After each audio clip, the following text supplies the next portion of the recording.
I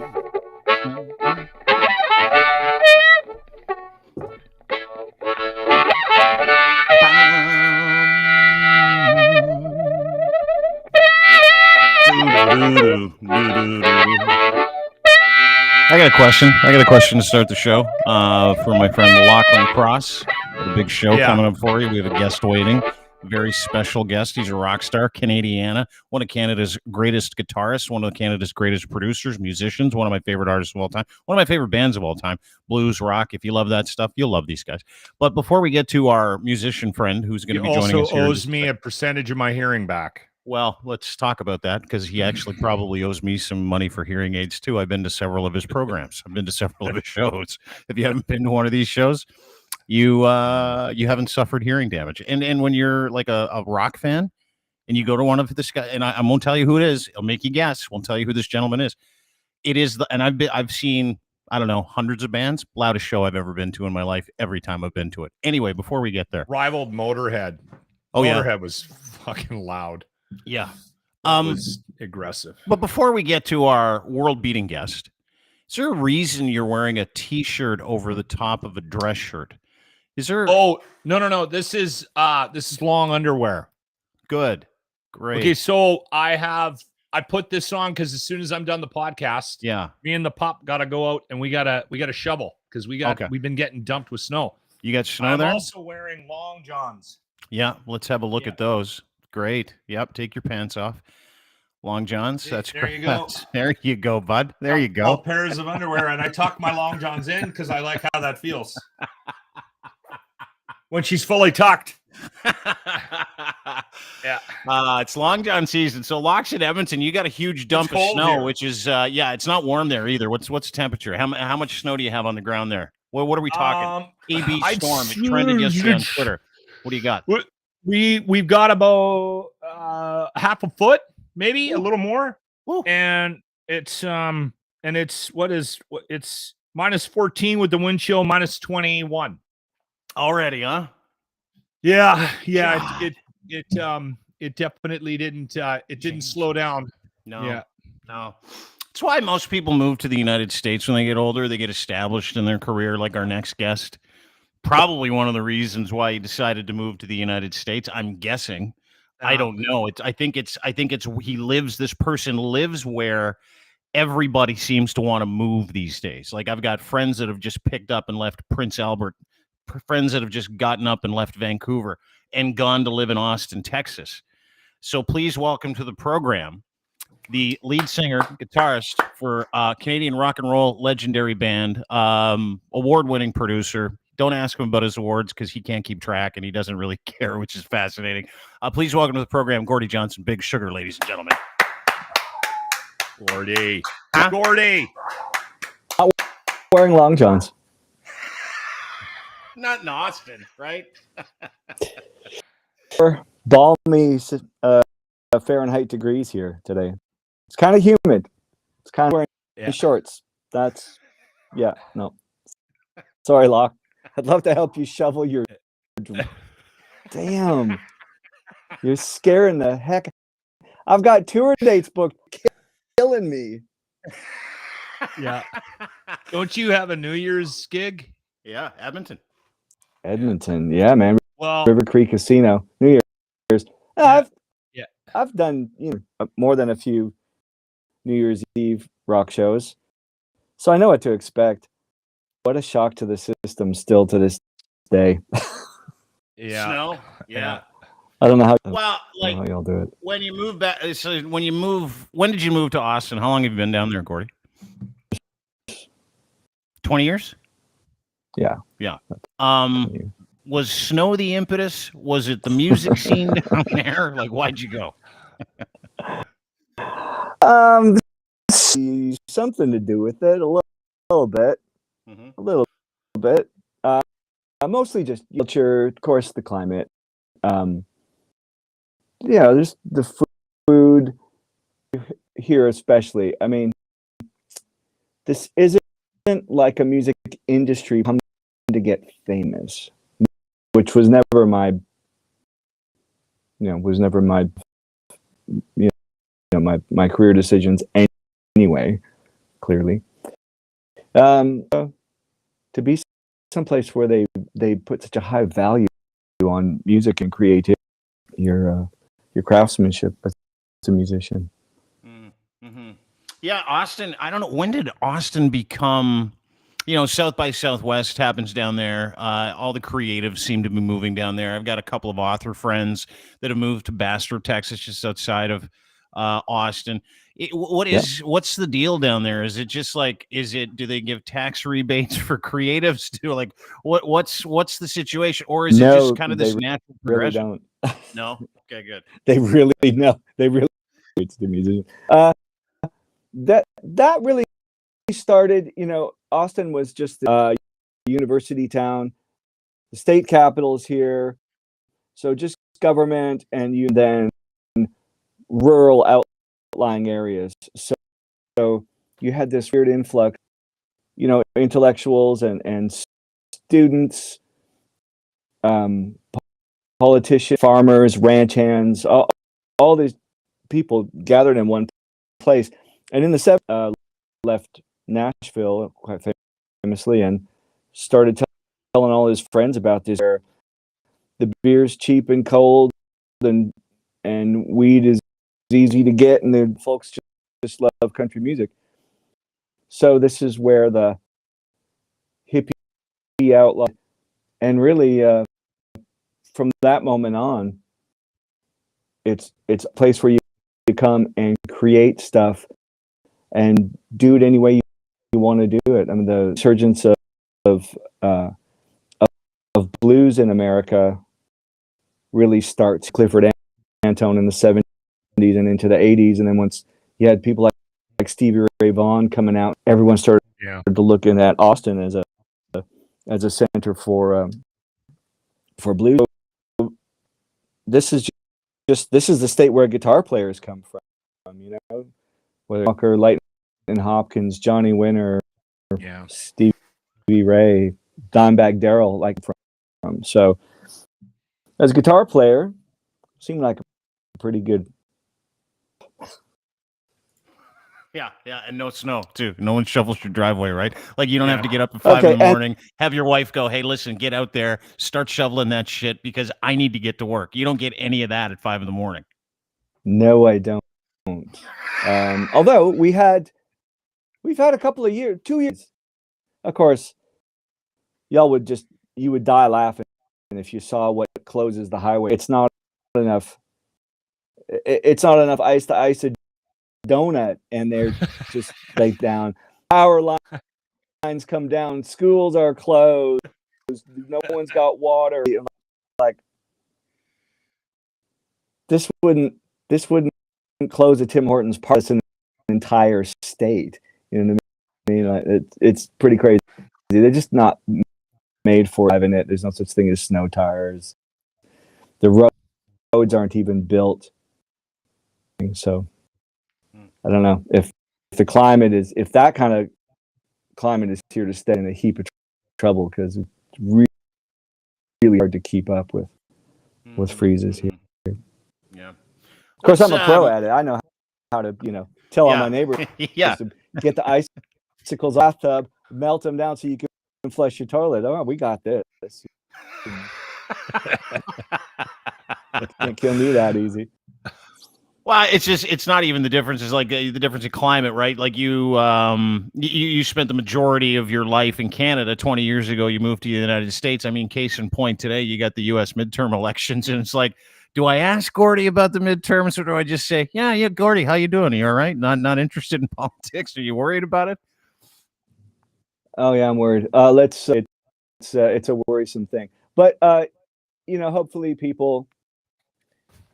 the speaks its mind, and it's, when it's all said and done, it's to live still. I don't know, man. I won't get too into it, but divisions are. It's not like I can just go back to Canada and run away from it. I mean, people are getting pretty polarized, and we've having opposing views is how we arrive at the best it's supposed to be there. It's like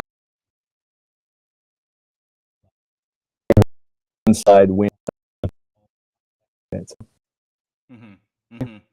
Yeah. We're losing him here a bit. We got a bit of a drag, bit of a issue with the connection. Yeah, that's too bad. Gordy, we got a bit of a connection. I got you. Okay, we got you. We got yeah. Go ahead, Loch. Go ahead. Well, I was just gonna say, do you have any thoughts on? I mean, the simple answer is it's the internet. Oh my God, it's social media. Without it, we would. But I wonder if there's a deeper conversation in the States about the issues, about division, about separation, because I find that seems to be the starting point for a lot of conversations now. I mean, it's okay. Yeah, you might like Trump, you might like Biden, whatever, doesn't fucking matter. It's a lot of the conversation we're having up here, and I know people in the States are as well, is why are we here? How did this happen? And is there a way back? Is there a path back? And is that something that you get involved in, or do you just sort of keep your head down and do the next Trues record? Well, and I mean, I just hope cooler heads prevail, you know, at the end of the day, and that, you know, just when you see violence erupting and stuff, and God damn, it's just a True's so upset about it.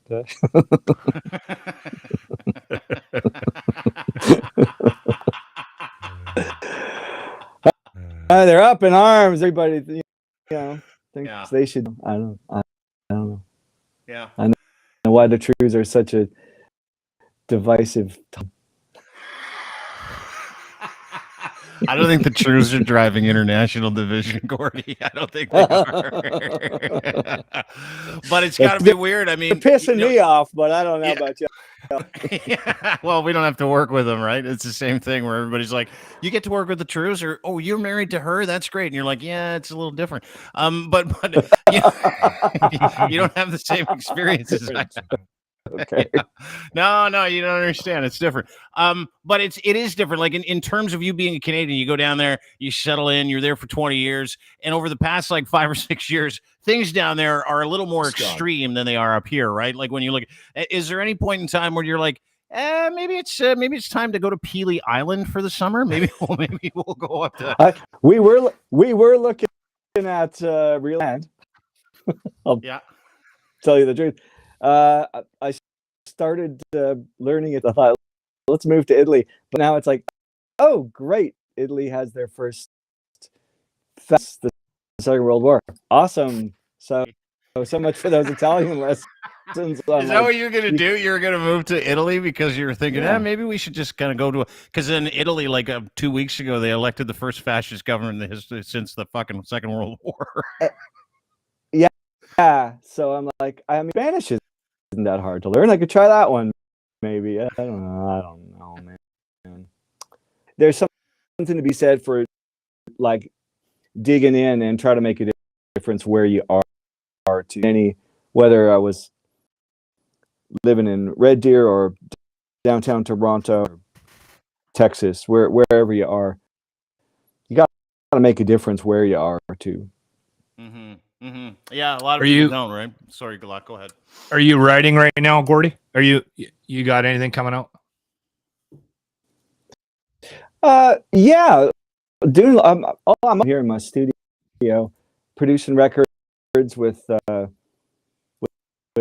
just be bands, reggae legends, whoever. I've got a cauldron boiling here in the studio.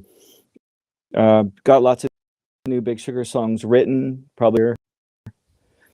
I'm doing a record with the harpoonist and the axe murderer. Great harmonica guy, Sean Hall. That guy. This week, and we're just gonna get locked in the studio here and see what 10 days should be interesting.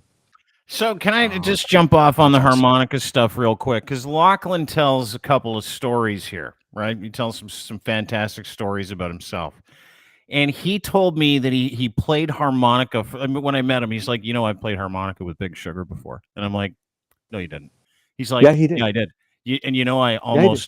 I almost killed Gordy in a Dodge Viper once too. And I'm like, no, you didn't. Is that true? Yeah. Are those stories true? Yeah, it's true. Who the hell decided it was a good Dodge Viper? What the hell, man? They were giving away a Dodge Viper. Enter to win. Gordie Johnson and the Big Sugar will be giving away a Dodge for a spin first. So I got in, and adoring fans and hopeful contest participants, and I in the car, and I just thought, I'm used to Mopars, maybe, so I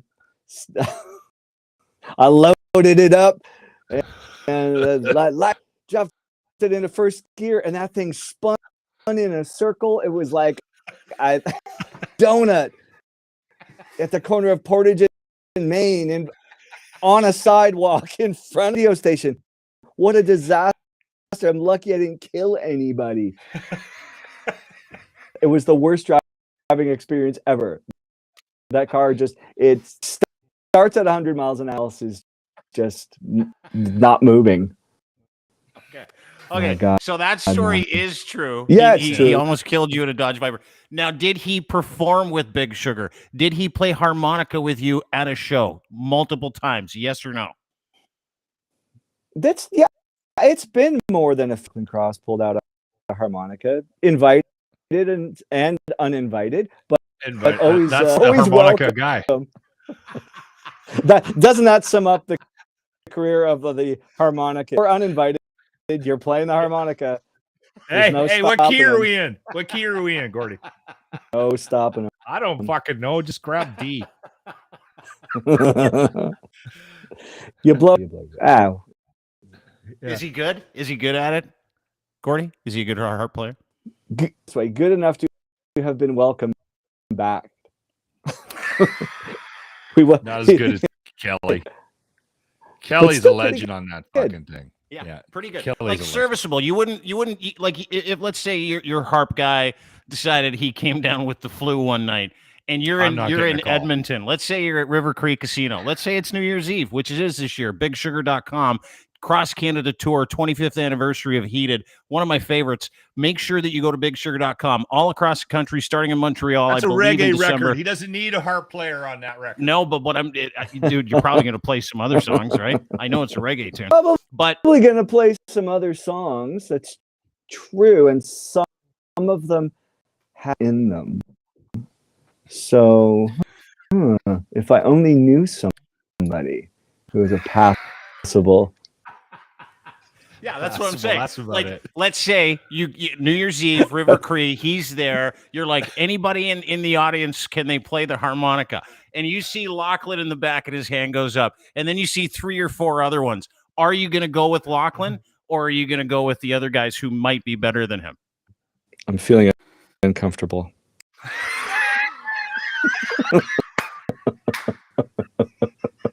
I actually got a really good Gordy story. So he was. He has to answer it first. He's got to answer. He already did. Okay. So the answer is no. Go ahead. Yeah. So you're not that good. So Gordy and I challenged Gordy to a game of pool. Yeah. And we were in front of a pool table, and Gordy goes, "Well, let's make this fucking interesting." He goes, "How about we play this game for a bottle of wild turkey?" And I'm like, all right, okay, I'm in. So we flip, and I win the break. And I break, and I fucking run the table. I'm on the 8 ball, and I sink the 8 ball, and the white ball, the cue ball, goes in the corner. I fucking ran the table on him, and he's standing there. He didn't even fucking move. I had to run across the street to buy a bottle of fucking wild turkey, and he didn't even take a shot. To this day, I still don't know if he can play pool. here's the thing. We could have been described as poor in this instance. We were your whiskey, but no, nary a shot was fired. He didn't have to. He knew it, right? He just kind of knew it. Can I ask you a couple questions, Gordy? Because last year, obviously, I know you played with the Stones. You opened for the Stones, and losing Charlie Watts was a big deal. And I know that I did a little research into you prior to doing this. I obviously am familiar with you and your music. I didn't know that you showed up to those Stones El Macombo rehearsal shows. I had no idea that you were buddies with Charlie Watt. I knew that you had played with them, but I also heard a story, and I can't remember if I watched it in a podcast, that you actually have a whole bunch of really rare Stone stuff that their managers like, hey, keep an eye on those for us. Is that true? Is that true? Like, are you like the Stones? Oh yeah.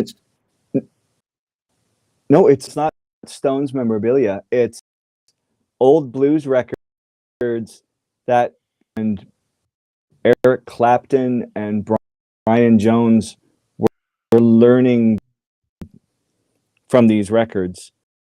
Not records like those ones, but the actual, a really close friend of a cat they grew up with, who the vinyl, because when you're the Rolling Stones, you're Eric Clapton, and you get big and famous, and you're gone all the time, and so all the records went to Clive's house. So Clive, years ago, but it was a dear friend, and he gave me all the. So I have the Chuck Berry records that Keith Richards, Oh Carol from, stuff like that. The Staple Singers record that had it. Yeah, I know. I have all those records. And I ran into Keith's guitar tech in Austin and ran into Pierre. And I went to introduce myself to Pierre. And over a decade, I thought, I should just say hey and just reintroduce myself. He was standing, hovering over me, and I looked up. My boss wants to know, where are the records? So apparently you guys are having me followed. So you won't find them on eBay. They won't be leaving my house at any time. I think if the house was on fire, I'd be, family photo albums. Oh no, the Chuck Berry. Wow. Yeah. Like I was, and I think it was a podcast that I was watching where you were talking about how you had these records that were like so fucking not just rare, but like that one of their managers had come up and said, hey, listen, you still have those things, right? They're super fucking valuable. And he's like, I want them. And you're like, yeah, I got them. Relax. If you ever want them, let me know. Happy to give them back to you. But like, I had no idea that and I knew you were respected, right? And you watch interviews with people, they talk about their favorite guitars. I had no idea that the Stone, you didn't just get a contract to go play for the Stones to fill in, to open up for them. No. You were requested. Charlie Watts requested you. Yeah, man. Charlie was a fan. He loved 500 pounds. Man, that one record has taken me on such a journey. But 500 pounds. And Charlie loved it. He loved the traditional blues, and we kind of cream, and we had some jazzier stuff on that. He just loved that we were putting in our music. And so when the Stones came to town, my presence was almost like being summoned to the chambers, to Satanic Majesties, whatever. They were rehearsing. I didn't even go to rehearsal shows. I just it's when they rehearsed at the Masonic Temple, now on Yonge Street, there just north of Yorkville. They were in there there were days when I'd get the call and say, you're expected at this time, and I would just go to hang out, and there was nothing. Not nothing except just watching Charlie Watts play the drums like close enough for it to touch them. So nothing. But we just talked about fashion and clothing and the best kind of sheen tips and how to keep them super shiny. And we talked about rare automobiles and jazz. Drank espresso. So we had this little assistant girl that just kept bringing us little cups of espresso, and we just hung around all day talking about that. And then he played drums for a while. Nothing special. I got to sit there and watch it, and I got to talk to Keith, of course, and those guys I am. And they were so affectation about those guys. This is one thing I would say. They're just the most humble, welcoming. If you're a musician, you must be good. They pre-assume that you must be any good. So, well, you're one of us. Help to coffee, help yourself to wine, help yourself to the catering. They're just welcoming and genuine people. So that was the most stunning thing about that. Well, did you find too? I don't know if I did, like when I was on the radio and you had people come in, I found that like some of the more incredibly famous individuals, like the iconic guys, like the Dave Grohls and the Slashes of the world, were always so down to earth and accommodating and nice. Like I know we put these guys up on pedestals, but you being the musician that you are, when you meet, the Rolling Stones and you're summoned to perform for the Rolling Stones, you're like, my God, these guys are actually fans. What happens in your head like when that is like, my God, this is like, do you put yourself in a different category? Is it surreal? Are you taking those mental snapshots the entire time Charlie's playing the drums and giving you espresso? Like, what is that like for a kid that grew up in Winnipeg and Windsor and all of a sudden he's opening for the Stones, having coffee, watching Charlie Watts play, talking about wingtip shoes? Well, look, as soon as you start fanboying out, the moment's over. Like you're not living it, you're not being in. And no, I did not at any point suddenly put myself in because I, stood arm's length of greatness. Two dudes with common interest enjoying a nice cup of espresso. It's in the aftermath you look back at it and think, well, that's really something. It doesn't even sound you. But I've had that kind of encounter with a lot of my heroes. Luckily, people have the most influence on me as a musician, and I've had the opportunity to work with all of them and talk to them, and I'm always taken by, like, the guys in Rush.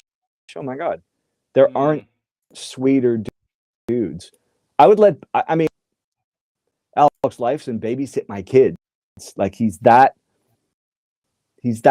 and unassuming of a guy. I've got to work with not the same thing.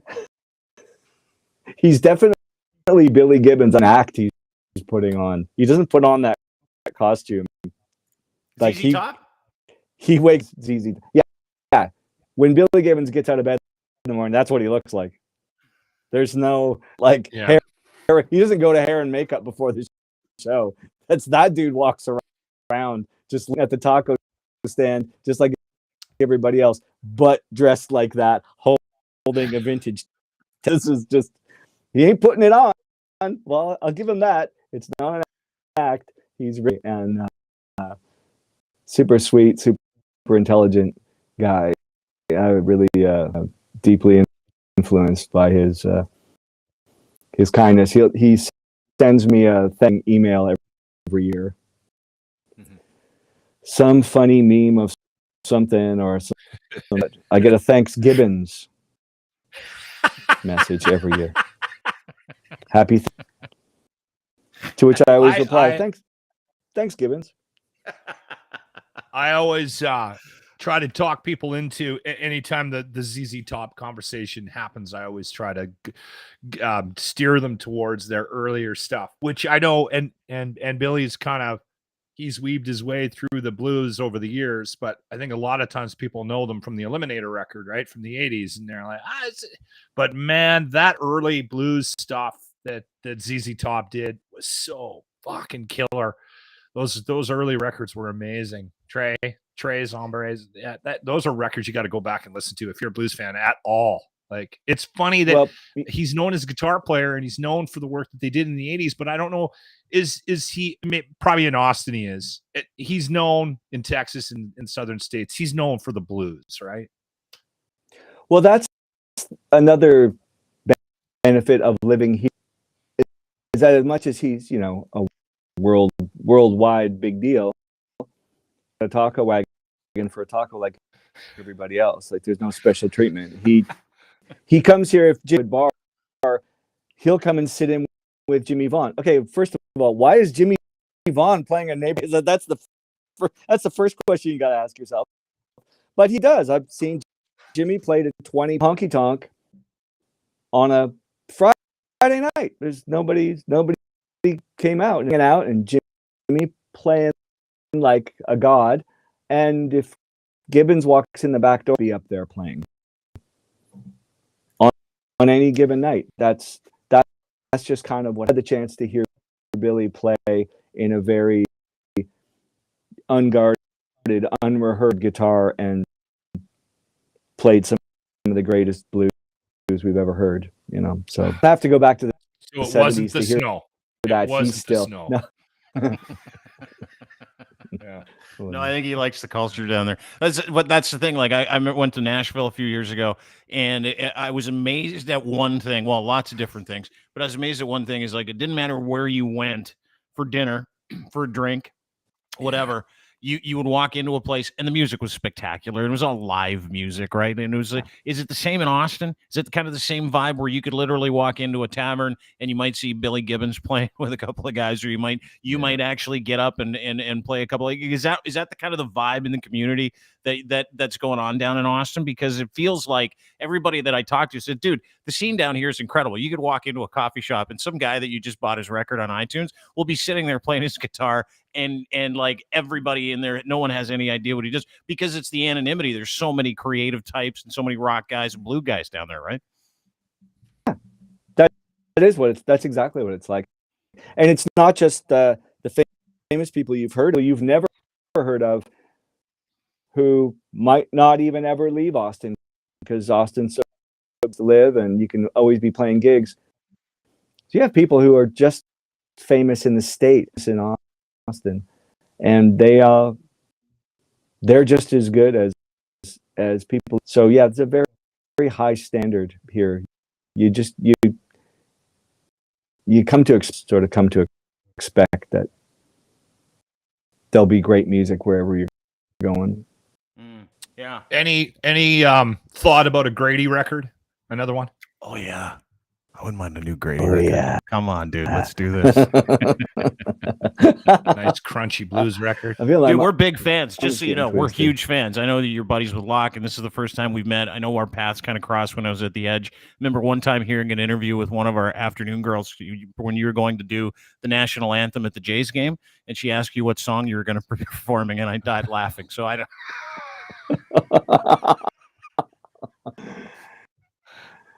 They had one picked out for me. By the way, she was fired summarily the next week, I believe, for that question that she asked you. Okay. Oh dear. Well, not all cut out for radio. No. What was the larger question? Grady. Oh dear. I don't know if there'll be another Grady record. That's sustainable. Let me see. I've been doing a thing here in Austin. Just playing a weekly gig with a group called Snakes of Centris. My chance to throw on a guitar and we just play old blues, but we've got guys who play in different genres of music, not necessarily blues musicians, like from down playing bass with us, and oh shit, but then I drums with us. So it's this great mashup of people different. Say to Austin folks, a lot of people who work bars come. We play till after midnight. They come out real late after their shift, and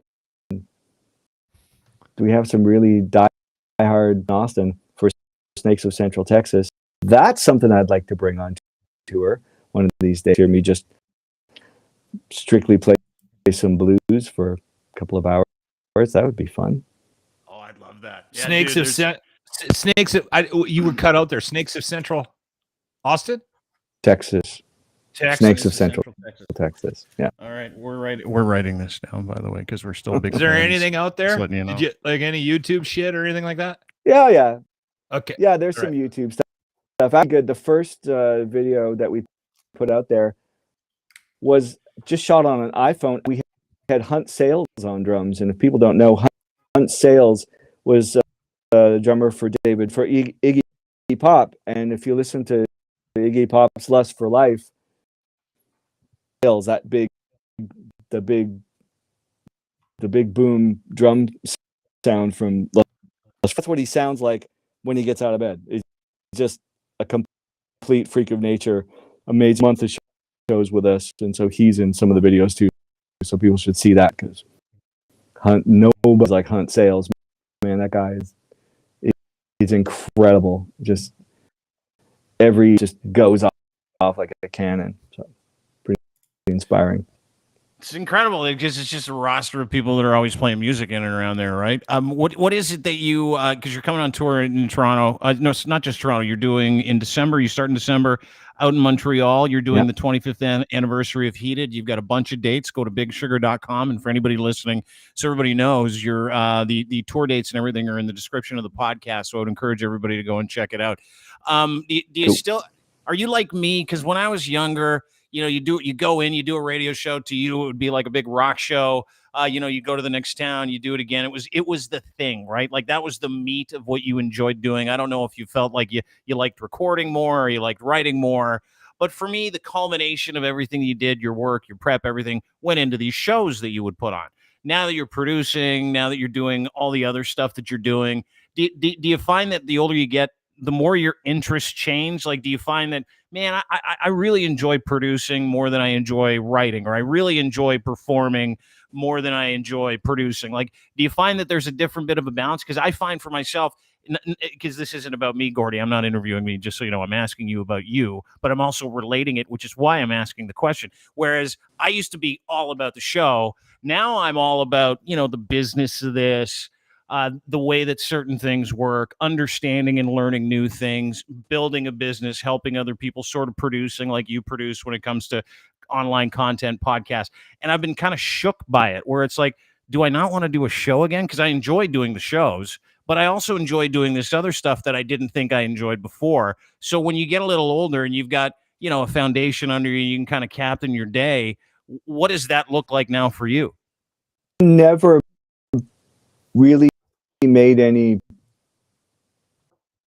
distinction performing or writing or recording or coaching other musicians.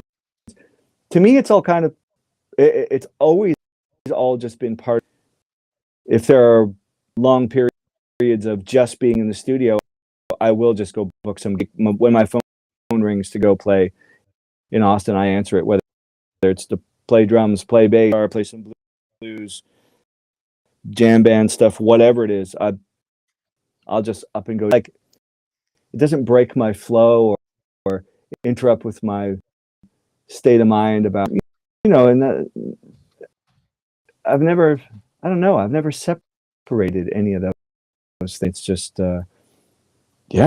bring it on. It's all music. I speak that language. Let's go. Yeah, he's just all about punishing eardrums, is what he's all about. We're sounding a bit. We're sounding a bit sweeter than Motorhead. Yes, I was comparing. I was listening. The sound level. I was listening. Yeah, I know. I wasn't comparing you to Motorhead, Gordy. I was comparing the damage you did to my eardrums. Blenda, how do you work with this guy? It's like every other thing out of Loch's mouth, and you're just with laughter. Yeah, I know. Lochlin laughs at your shit. Laugh at your no, stuff. he's a narcissist. No, he's the worst person I've ever worked with in my entire fucking He's life. the It's like that bandmate that never leaves. Yeah, exactly. He's the straight man. He's the Laurel to your Hardy, or whichever guy that is. Gordy, dude, he'll find a way. It's amazing. Like he could have the greatest experience of his life. Like literally, it could be an Olympic day that every man would go, man, that was the best day of my life, and he would go, yeah, but the tea was a little warm, you know. Halfway through the day, he'll figure out a way to find out. It's like, I had this unbelievable day. I was at the spa. My wife and I went home. We had an incredible intimate time, and then we got drunk and we watched, I don't know, Friday Night Lights, and then we woke up, had bacon and eggs, but the bacon was a little greasy. I gotta tell you, that's Lochlin. It's like you can tell it. Christmas morning was incredible at the Lochlin Cross home. We opened up presents. We had bagels. We read the story of the birth of Jesus Christ. But the tree lights weren't all working. So it was a really terrible afternoon. That's how he is. We should let you go here soon, Gordy, but I do have one question for you, because you just recently did a project with a punk band out of Ukraine that I thought was really kind of cool. I did. Yeah. Man, during COVID, I got a request online to do that from Kyiv, Ukraine. He's a bass player in a punk rock band called Cardinal. Huge Big Sugar fan. He heard that I have Ukrainian blood. My mother's Ukrainian. Out of her family, they're all Ukrainians. Would I talk to him on this? I was actually known in Ukraine, and they had a picture of me in playing the double neck guitar, saying, "Hey, this guy's Ukrainian." Bet you didn't know. I became really good friends with this guy. He's a really sweet kid, and I was cool. Their whole, Ukrainian punk rock. I was like, yeah, let me hear what this sounds like. You don't have to fast forward very far in the story. Then the war starts. And now there's a guy who's sleeping in the subway where my picture is on the video screen. I wanted to be known in Ukraine. There's people with their family huddled during. So that just completely, upended for rock and roll. But in the midst of all of it, they wrote a protest about just being strong in Ukrainian and having no shame to survive, and that hopefully they're and I thought, yeah, D-Lab, that's a great idea for to do that. They managed to somehow get parts recorded in and out of shelters and on iPhones. Crazy. They got a drummer in line with Primal Scream to record a drum track. I put it into Pro Tools, made it sound like it was professionally recorded. It's amazing.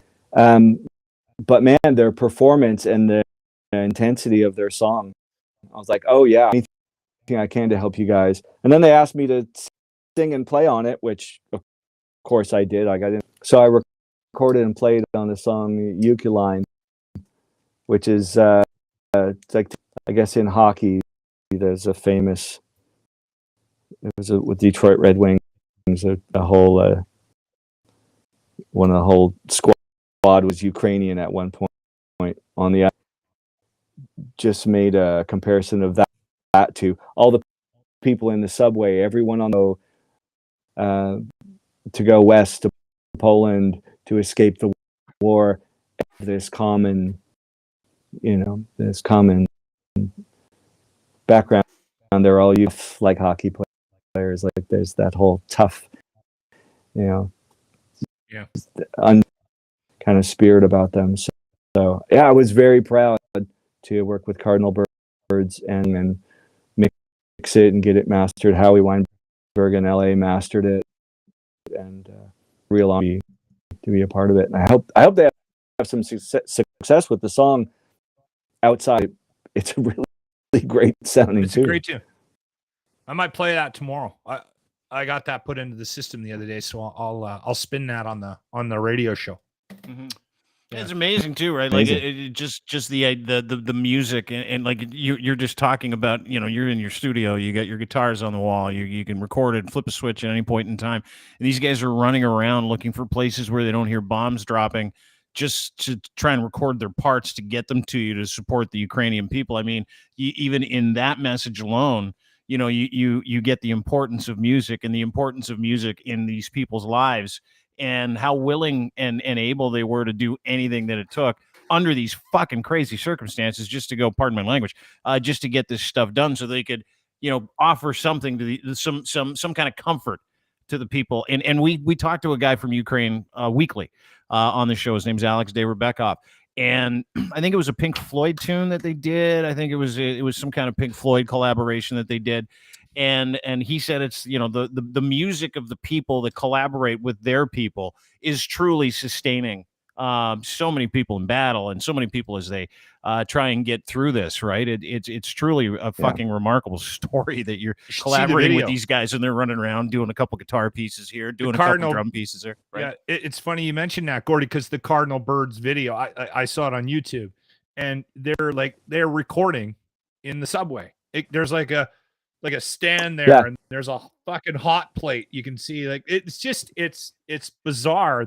They've got a makeshift studio in the middle of, you know, in the middle of a war, and you guys managed to put together a really cool tune that kind of captures. I'm glad you explained the title, because I wasn't positive where that came from. So I'm glad I brought it up. Yeah, of course, much like Lochlin Cross. I'm here in my studio going, oh, this update isn't compatible with the new Mac operating system. These guys, Subway with a hot plate.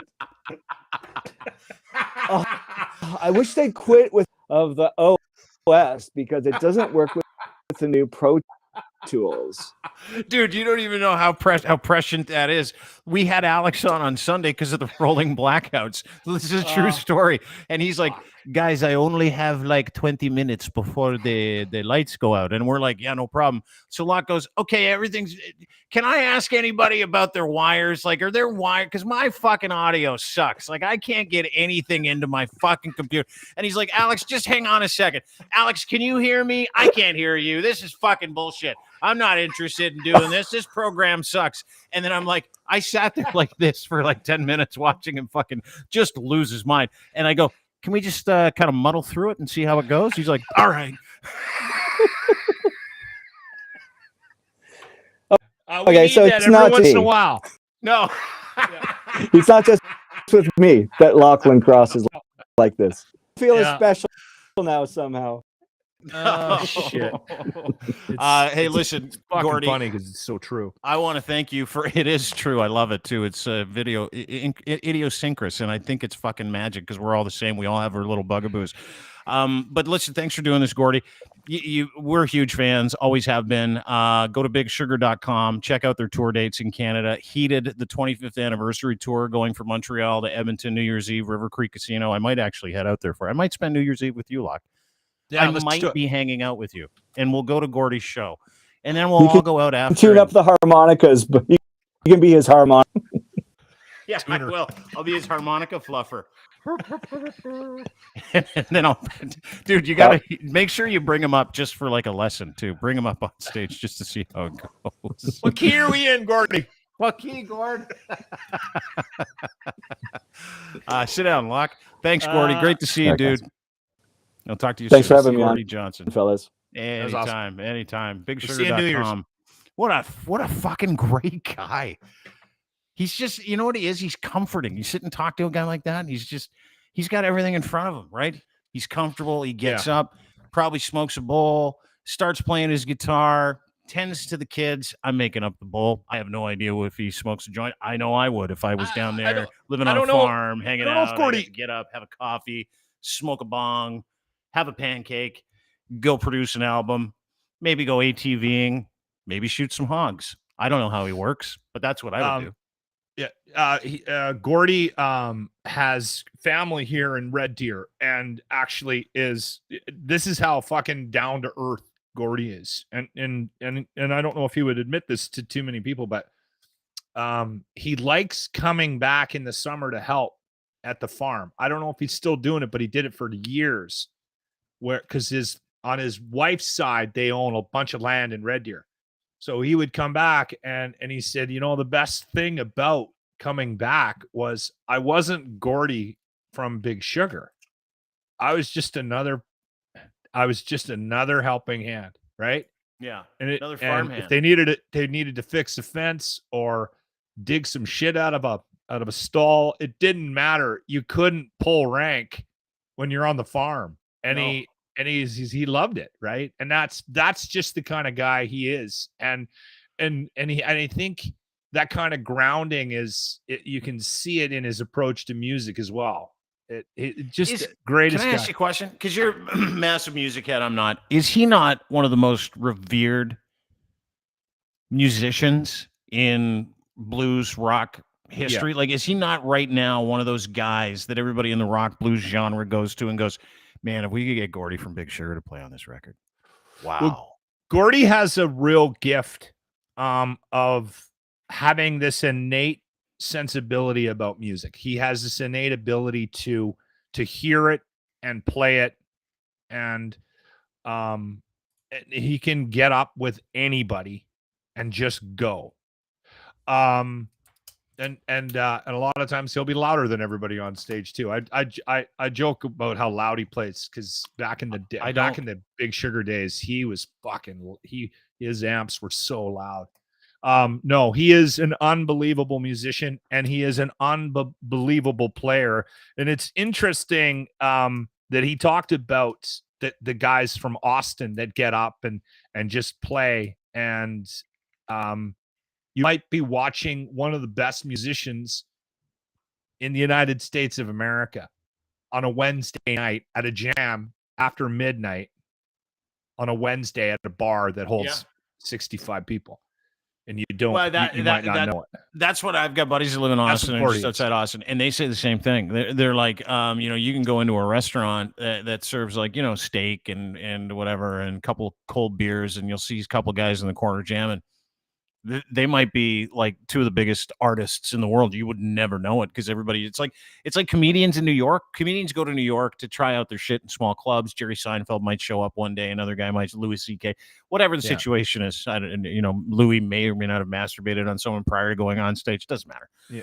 But my point is that there are different centers for people that really like they move to those places so they can practice their craft. And I believe that's by and large what Austin is now for a lot of musicians. It's that place that everybody goes to. And you're right. Like, if I saw Gordy from Big Sugar get up, let's say at the Unionville Arms, and just start fucking playing a steel guitar and singing into a microphone, I would be like, I don't think people understand what's going on here. This is one of the world's best guitar players. This is one of the most respected musicians in the music industry. That's who we just had on. And one of the nicest guys in the fucking world, too. I love Gordy. Like, you won't find and the funny thing is, I'll just send him a note. Like, hey, you want to jump on, right? And he's like, oh, yeah, for sure. Yeah, well, let's make time. Well, and they were great. We were supposed to have them on yesterday. And they're like, no problem. We'll just go tomorrow, because I fucked it up. Anyway, sorry, I didn't mean Alex still manages him out of Winnipeg, I think. And Alex is a really good guy. Gordy has surrounded himself with good people, right? And so he's got that sort of that energy. I would like nothing more in the world to get on a plane, go down to Austin, and just hang out there and wait for a Snakes of Central Texas gig, and just to see who shows up, and maybe have barbecue that night before. Yeah, it's funny because when he toured with Grady, he brought the band to play live. I don't even remember where I was. I might have been at the Bear at the time, and he brought the band, and they did like a live thing and did an acoustic set, and then we just hung out and drank beer in the control room. And I think the reason why he said the Grady thing wasn't sustainable is because I think they lost a member from the band, but they were like at the end of it, we're all shaking and hugging, and he's like, "You gotta come down to Austin. We'll get the barbecue going." Like, we got invited to go, by a band, right? Like Yeah. it's just different mentality. And I think the thing with Gordy is he's always sort of had that spirit and that approach to music and that approach to the community of music. And I think that's why people gravitate towards him. A couple of things. There's if you're Well, he's also really fucking kind and like just Yeah. you can tell he's got this calmness about him, this demeanor about him, where he's like, I'm not out here to prove anything. Like I was watching an interview with him, and he's like, which how many times have you been nominated for a Grammy? He's like, I got to be honest, I have no idea. And I'm like, Yeah. what? I would fucking have it tattooed on my arm how many times I got nominated for a fucking Grammy award if I was him. Right. And he's like, and then he's like, I just make music and that's the reward itself. Like, that's what I love doing. Right. He's just that down to earth. And what we saw there was that guy like that. And it's always the same case, isn't it? Where the biggest stars, the fucking most eclectic cats out there, the most respected guys, like you listen to him talk about the Stones being like just fucking great guys. Oh, the best guys in the world will do anything for you. You're just part of the crew now. You're part of our band. We like you, you're come on in. Everything's good. And I always found that the guys that were just starting out, like the new bands that thought they made it because they had like one song on the radio, they would come in and just act like total fucking pricks. But that's the sign of a good individual, a guy that's made it, a guy who's, kind of made his way and he doesn't need anything from anybody. And he's still incredibly kind and easy to talk to. Right. That Cardinal Birds tune that we talked about is really cool. And that's worth looking up on YouTube if you get a minute. And it's it'll be obvious when you see it. It's a band out of the Ukraine that he helped out. I did know about the Ukrainian connection. I knew that he had that in his family. So I'm glad we got a chance to talk about that. The other thing that precipitated the conversation about him going to the Stones and hanging out with Charlie Watt there for the day and getting a chance to meet Keith Richards was the conversation we had about 500 pounds. And I've been a blues fan for a lot of years, and that was my introduction to Big Sugar. And then Gordy took Big Sugar and kind of weaved its way through different genres over the years. Like that Heated record, that's a reggae record. Oh yeah. Right. He's always had a toe in the blues, but that was an attempt at a reggae record and a very good one. There's some fucking great there's some great tunes off that Heated record. But that blue record. There might have been a 500. There was a record before that was where he had a stand-up bass. Yeah. Is it Hemisphere? I'm trying to figure Hemisphere was after 500 pounds. Hemivision was 97. Yeah. So Hemivision. Yeah. 500 pounds was a record he released, and it's got I'm a Ram on 93. It. 93. Yeah. It was in 93 he released that. It's got Sugar in My Standing Coffee. Around Crying, I'm Around, Sugar in My Coffee, All Over Now, Aardvark Hotel, How Many Times, Deliver Me, Still Wailing. Yeah. I forgot about that record. That is such a good record. It's bizarre that it must just be because people are always watching you now, but I had that I'm a Ram tune pop up in my feed, along with all the girls that change into clothes and bikinis and stuff like that, on my YouTube page today. So I actually listened to I'm a Ram before the interview. Anyway, did you know how they just to prep? How you know how YouTube knows what you watch all the time? Yeah. Totally. Speaking of watching, the other day we were talking about Cobra Kai and how you're embarrassed to watch it. Yeah. And your wife came up and she chastised you for watching it. Then we started talking about video games on your phone that you're embarrassed that you play. I outed myself yesterday. We were talking about it, how I have a shitter game. And I'm like, Golf Clash. Everybody's got a shitter game. Fuck, it started this incredible war with people as to the best shitter games. But then it started me kind of doing some research. Did you know that 42% of people who own phones, cellular phones, admit readily to taking them to the bathroom when they do their business? Did you know that? 42%. I take my phone to the bathroom. Every fucking person does. I don't know a single person who doesn't take their phone to the bathroom. And if you're like me, there's a reason for it. And the reason why I take my phone to the bathroom, because I don't look at a bathroom like, especially when I'm out at a dinner party or I'm at an event where I'm like, I'm not having the best time of my life, or I fucking had enough, or I've been talking to people for like 3 hours. A trip to the bathroom isn't like, oh, I'm just going to go pee. It's like, I need a timeout to be able to reset my social battery. I need a timeout to be able to go, you know what? I'm good to go back in there, talk to people, make small talk, which is absolutely pointless. I can't stand small talk. It's the worst. So the bathroom for me is more like a pit stop. It's more like a place to go to catch your breath. So every time I go to the bathroom, and now it's created this problem where I can't feasibly go into the bathroom without taking my phone with me. It would be impossible for me to be successful in the bathroom, as successful as I would like to be when I go to the bathroom, if I don't have the relaxing, dulcet sounds of my phone with me. I don't know what it is. I don't know when it started. And it always is the same thing. I go in there for 5 to 10 minutes because I know that I'm going to be playing a game. It's going to take me 5 to 10 minutes to play a game of Golf Clash.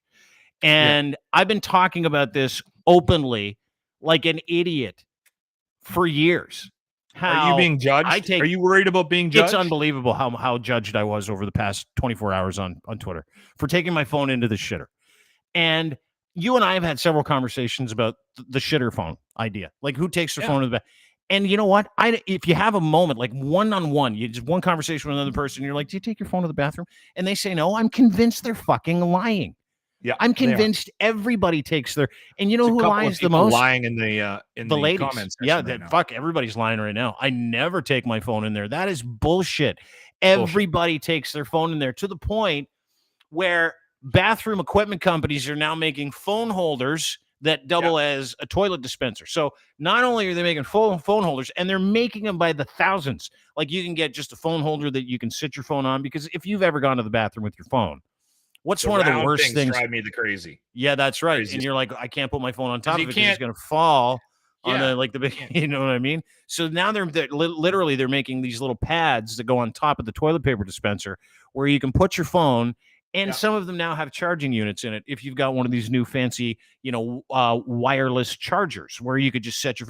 These are happening in like restaurants, hotels, hotel rooms, businesses are now putting them in. And I'm like, if that's happening, if we're developing infrastructure for people to take their bathroom to take a shit, to take their phone into the bathroom to take a shit, I have a feeling that every person that is denied the very idea that they take their phone into the bathroom to play Candy Crush, Brick Breaker, I don't even know if that's still a game, Grindstone, Angry Birds. I've heard that's is that yours? Yours is Angry Birds. I love Angry Birds. Golf Clash. What Wordle. Was that Flappy Bird. Flappy Birds. I had that on my phone for the longest time because I'm really good with my phone, so I never break them. So I had, like, when that came out, I kept that phone for years. And somebody told Flappy me, Bird. Did you have a dedicated bathroom phone too? I have friends that have those where they're like, they don't take that phone to the bathroom. They have a dedicated shit phone that they take into the bathroom. I don't have that because it's got like archaic games on it that they can't get anymore, that they have to play when they take a dump. Because that guy that created Flappy Birds got so mad at people being angry with him about the game that he said, "Oh, fuck it," and he took his money and left and said, "Well, then screw you guys. I'm never updating it." So you couldn't get that game, and people were losing their minds. And they were like, somebody told me when I flipped my phone, I said, damn it, I can't get Flappy Birds on my new phone. And they were like, you should sell that old phone. Because somebody would they'll pay hundreds of dollars if it's got Flappy Birds on it. I'm like, you're kidding. No, I'm serious, dude. That Flappy Bird app, do you remember when it happened? You're totally telling a true story. This guy is like, he develops Flappy Bird. It becomes the #1 selling app. He makes millions and millions and millions of dollars. People are getting mad because it's really hard to play, but it's super fucking addictive. You got to keep doing this with your thumb to keep this bird in the air so it doesn't crash into pipes. It's the dumbest shit ever. And he's like, you got to fix it. It's too touchy, too sensitive. He's like, fuck you guys. I'm delisting it off the App Store. And he did it. He walked away. Yeah, which is fucking brilliant. But my point, and the larger point is that stop lying about taking your fucking phone to the bathroom. Well, okay, stop it. Everybody does it, and it's either, I don't care what it is. It could be a game. We had people weigh in today on Twitter. They were talking about it. Stan Morgan, he's like, no, I go shit, clean up, and leave. Well, you're missing out on 10 minutes of solitude, Stan. Chris is like, it's shitter. I mean Twitter, so Chris uses Twitter. John, Facebook Marketplace. That's his shitter game. That's pretty cool. How about Sandra? She's like, Wordle or Wheel of Fortune. I never got into Wordle. Yeah, me neither. It makes me feel stupid every time I play it. I don't Dizzy Heads says, I'm already how often do you disinfect your phone? Almost every day. David Dole. This was fucking hilarious. This guy's like a YouTube star. Grindstone. That's what he's like. My shitter game is Grindstone. Jeff Robinson plays poker. Kev Kill says, big Wordle guy, might as well be called Turtle for me. And Joe, who looks like he's taken a shit or two in his life, is like, do you notice how when you're on the throne, if you're holding a phone, you can't really concentrate on shitting? I have no problem. Lynn, he's like, Lynn says, I'm leap willing out with a leg asleep with new high scores. I play Angry Birds. And I found this one pretty cool. I didn't even know this was a game, but we had Rob Wells on what we were supposed to earlier this week. And we had audio issues, but there's a fucking trailer park. It's like Grand Theft Auto with the Trailer Park Boys called Greasy Money. I'd fucking play that too. There's a FUBAR game too that's pretty funny. Is there? It's pointless. We had Diener on to promote it. Anyway, yeah, it's funny. I had that app. Here's the thing. I'm willing to accept the fact that you might not actually play or take your phone into the shitter with you. I'm quite comfortable. I can wrap my head around the fact that you might not do that. Fine. You are the minority, a serious minority. Huge. Like you're less than 5% of the population. And it's not embarrassing. I'm shaming you. I'm shaming you for not taking your phone in. You're weird. If you don't take your phone into the crapper, you're the minority, the serious minority, and we're judging you for not doing it. That's right. I'm turning the tables on this bullshit. I like it. Yeah. I don't see why we don't. I've been inundated with lies on Twitter for the last 24 hours. I put out that article, totally like basically outing myself as a shitter game guy, a big iPhone in the bathroom guy. And it was hard for me. I was vulnerable. And then I got all these hate tweets going back like, you're disgusting. I don't stay in there for any longer than I have to. I'm like, well, then you're missing out on an opportunity to relax for 5 to 10 minutes at a shitty dinner party. That's how I look at it. I'm a quick it's therapy. It's basically like tech meditation with a shit mixed in. That's what it is, right? Pause for a pee, second for a shit. That's why you do it. I'm a quick, I can take a dump during a Ramones tune. Like I'm fast. That includes a hand wash as well. Like I'm fast. Over the years, I think because I've been in radio since like 1991, I learned to take a dump quickly. So I don't necessarily sit and dick around in the bathroom, but I take my phone with me.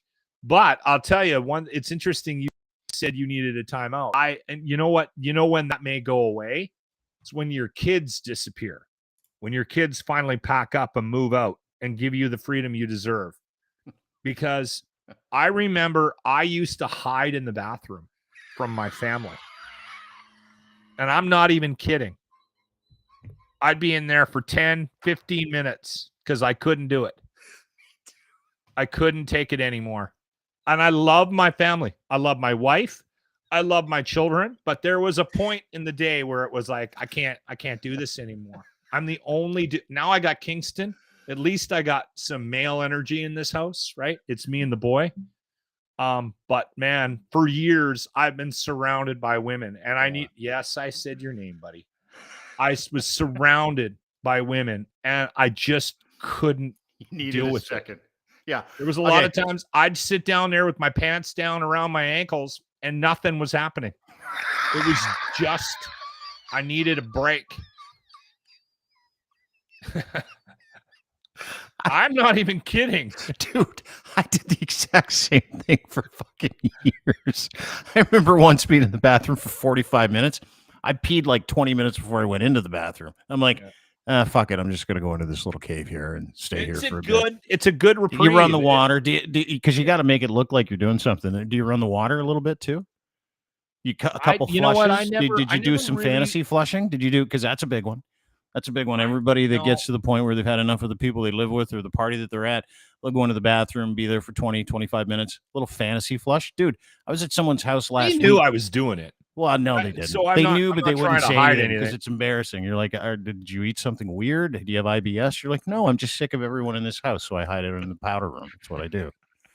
It's fucking super antisocial and funny, though, because we've always done it. Look at Mr. do that Goches. as much anymore. Look at this guy's like, he does the same thing. He goes, make the odd grunt. That's right. That's what you do. You got to sell it, right? When you go into the bathroom for a break, you got your phone playing a little golf clash, a little grindstone, maybe some Angry Birds. Everybody out there's yelling and screaming. I need a new game. I need a new Golf game. Clash. I'm telling you, it's the greatest shitter game in the world because you can get new clubs, you can play different courses. Sometimes when you're in there doing your business, you can even smell the grass. At least I think it's grass. You can know what sort I of might feel the do? sunshine on your face while you're in there dropping a deucer. Seriously. You know what I might do this week is I might wait because I'm thinking about learning how to gamble.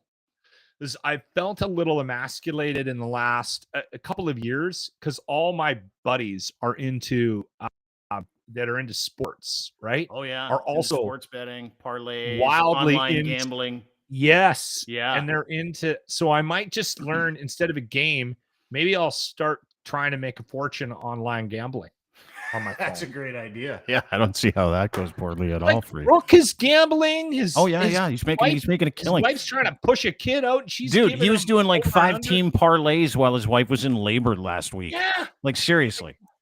I feel left out. I do don't know. too. I got to learn about it. I got to learn about this whole online gambling thing. And you know what? I'm happy to soft announce we just have completed a major deal with a company called GG Poker, home of the World Series of Poker. So guess what? You're about to get your wish. That's what I'm going to save. I'm not going to get into a game. I'm going to save my energy, my downtime energy. Yeah. To learn this new app. Okay. You should. Done. Yeah, that's right. That's all you got to do. Last Glad thing I we want to talked show you about before we go, as we stay on the shit tip, I just wanted to quickly bring this up because you were talking about it on your show this morning, and I'm listening. I was getting ready, and I was fooling around, and I'm like, what is this thing that he's talking about? Talking about this thing called the crap strap. Yeah. I had no idea that this existed, and I want to make fun of it. It's actually a thing. The crap strap is a tree pooping strap that'll help you poop in nature hands-free. Same problem I have when I take my phone into the bathroom. You got nowhere to put it while you're cleaning up, right? So what I usually do is I'll set my phone in the crotch of my underwear while I do the business, and then I'll pick it up when I'm done. This is the same thing. It's an aid to help you go to the bathroom to keep your hands free so that you can bend over so you get that ergonomic push and you can get it all out. As it says here, there's really nothing quite like a good crap in the woods, Loch.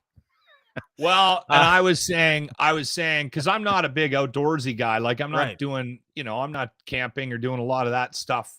A little bit in the summer. The wife and I bought a trailer this year, but I'm not doing it on a regular basis. And I would want to use that as soon as I got it. So I'm going to be hitting a stop sign downtown, kind of like you did here. Look at that guy taking a shit at a trade show with the old crap strap. I love the crap strap. $40 gets you this bad boy. It's got a couple of pockets for some toilet paper. You can put some wet wipes in there as well. It's got a pocket on the left and the right. And it can hold a human being up to 350 pounds before it snaps. I'm covered. So even your fattest hunters can take a dump in full confidence that they're not going to break themselves or fall over into their own shit. And the one thing I would warn people about is that's a great shot. I think you're probably going to need some decent grip on your boots. Yeah, you are. But you can attach it to anything. Like you can attach it to a stop sign. You can literally attach it to the back of your truck. Yeah, you can attach it to the hitch shot is awesome. Just in case you got to take a shit in traffic. Larry, pull over. I got to take a dump.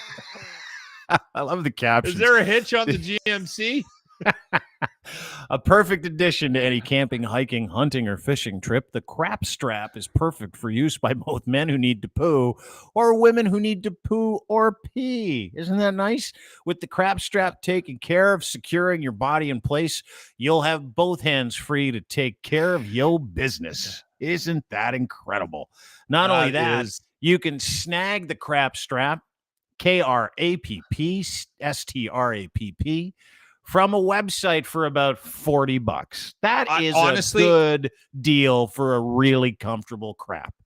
I don't think I don't think I'm telling tales out of school. I think Amazon's jumped on this already. I think you can get it on Amazon. Can you really? Just type in crap strap? Oh, that's awesome. Isn't that nice? That's funny. Isn't that great? My buddy Indian Al sent that to me. Did he really? I got that. Yeah, he doesn't sleep, and he's like sends me memes all day. And he texted me yesterday, like in the middle of the night. And I got up this morning because I'm up at 4 a.m. to get to work. and I checked my phone. I was on the shitter, and that was there for me. Crap strap. There you go. Isn't that incredible. You can attach it to anything, including a stripper pole. What's Al's that? listening. Big Al? You got him in there? you Hey, did, Al. I did. Yeah. Thanks, Al. Thanks for the crap strap, dude. That's my That's buddy. incredible. Our lives are so much richer. And it can attach to a stripper pole. For this gentleman, our last video of the day, I want you to pay special attention. I didn't want this guy to go so hard, but I'm glad he did. Oh my God, look at it.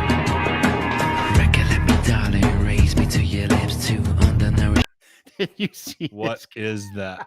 What is that? Look at him. Look at those boots. There you go. I love this guy. This is a pole dancing video. There is a gentleman who's balding, probably in his 40s or 50s. He's a big fella, and he's got the tight pants, the stilettos. Yeah, he's got the shit locker. He's got the Speedo, and he's really good. Like, I applaud this guy. He's in there with some really attractive women, and he's like, I just got a pole dance, man. And he brought the fucking noise. Look at this guy go. This is one of the most incredible videos you'll ever see. And he's into it, and he knows the moves. There's no reason we can't have larger men be pole dancers. No reason at all. This is one of the most accepting, loving videos you've ever. Look at, he's trying to do the bicycle kick. Looks like he's taking a shit in here. Did you see that? We had the Miss Nude Canada. We had her on the show. This was quite a few years ago.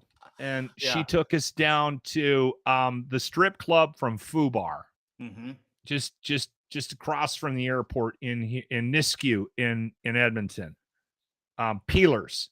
Yes. And she tried to teach us. Well, and I had a big boy on the show too. So it was Jimmy, it was me, and it was Warren. And if anybody remembers the Bear afternoon drive show with Warren, I think he's still on that. I think he's still doing that show. Warren is Warren's a big boy.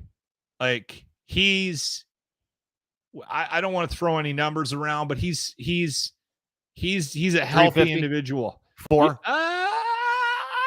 5 yeah. Anyway, he's 5 6. Are we talking 6?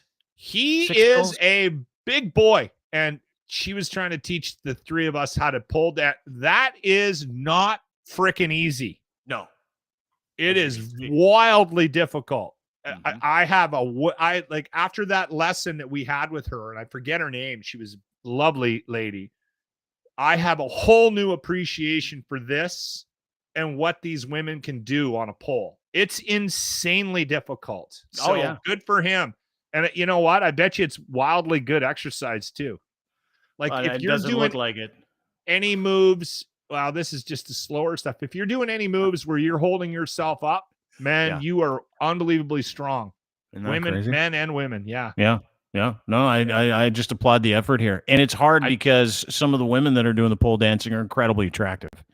So, like, when someone sent this to me, I'm like, oh, this is hot. Well, these girls are great dancers. They're great pole dancers. Who's like, what warm-blooded male doesn't like watching that? And then out of the corner of my eye, I spy Frank here. Frank. And I'm like, what is that? Hang on a second. And he's got the farmer tan. As you can see the farmer tan where he's like, I just wear a t-shirt outside. And he's showing us his gooch. And he's taking it very seriously. And then he tries to do this last move, which is where it really goes south, right here. Yeah, right there, where he's like crouching tiger, hidden guy. That needed a little more flexibility. Anyway, way to go, Frank. You really nailed it. I'm a big proponent of people trying new things, and I wanted to. You know what, man? I'll tell you, we shouldn't be making fun of Frank. I'm not. His name, because here's the thing: if you find something you love and you're getting some sort of exercise from it, that's all you need in this world. I'm telling you right now. People, if you just move, get out and move. I know you're a big walker. You're out. Big walker. You do a daily walk when you get. I'm going to get into parkour too. I was thinking about getting into parkour because I saw this other parkour video. So I'm going to. It's probably going to look something like this. we go. Yeah, that's it. A little parkour. Get down. The next thing. Oh, I didn't see that coming.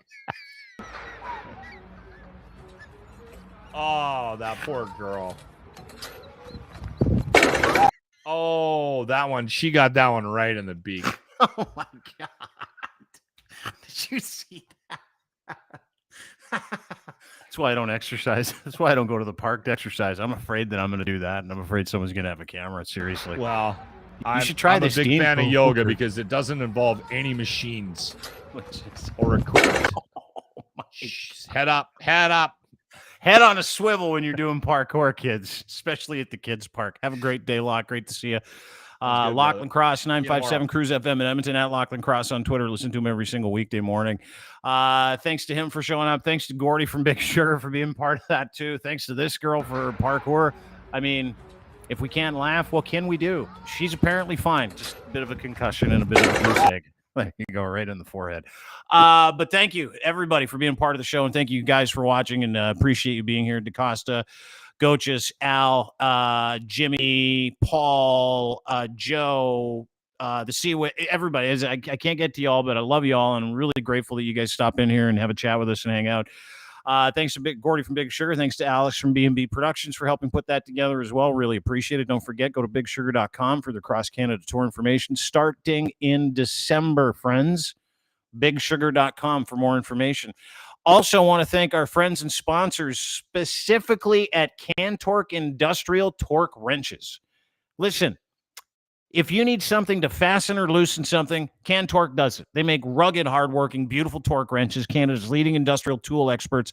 They offer you the very best in sales, service, rentals, calibration, maintenance, and custom fabrication of industrial torque tools. Doesn't matter the scale of your bolting project, looseners, fasteners, they have your custom solution. Go to cantork.com and contact my friend Colin Livingston. He's just a beauty too.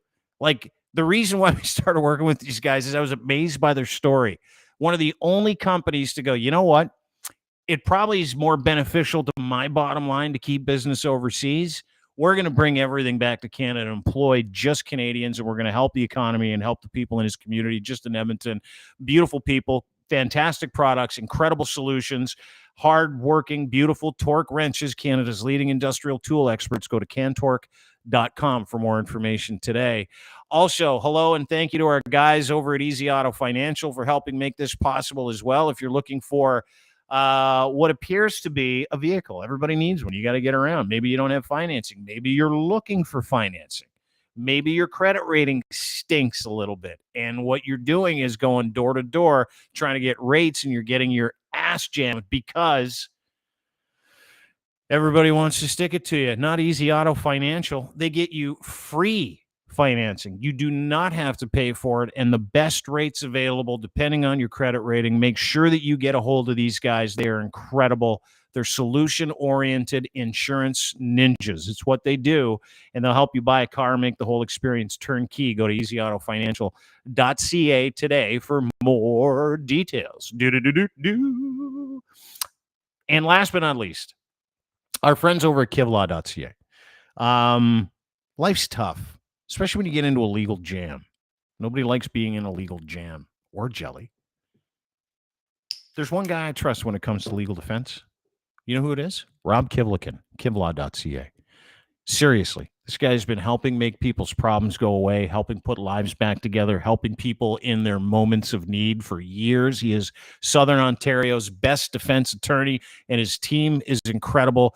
They will work for you on your behalf to keep you as free as humanly possible, to help you deal with the issues that you're going through. Whether you did something or didn't, doesn't matter to them. They're there to be a resource for you in the legal world, which is impossible to navigate on your own.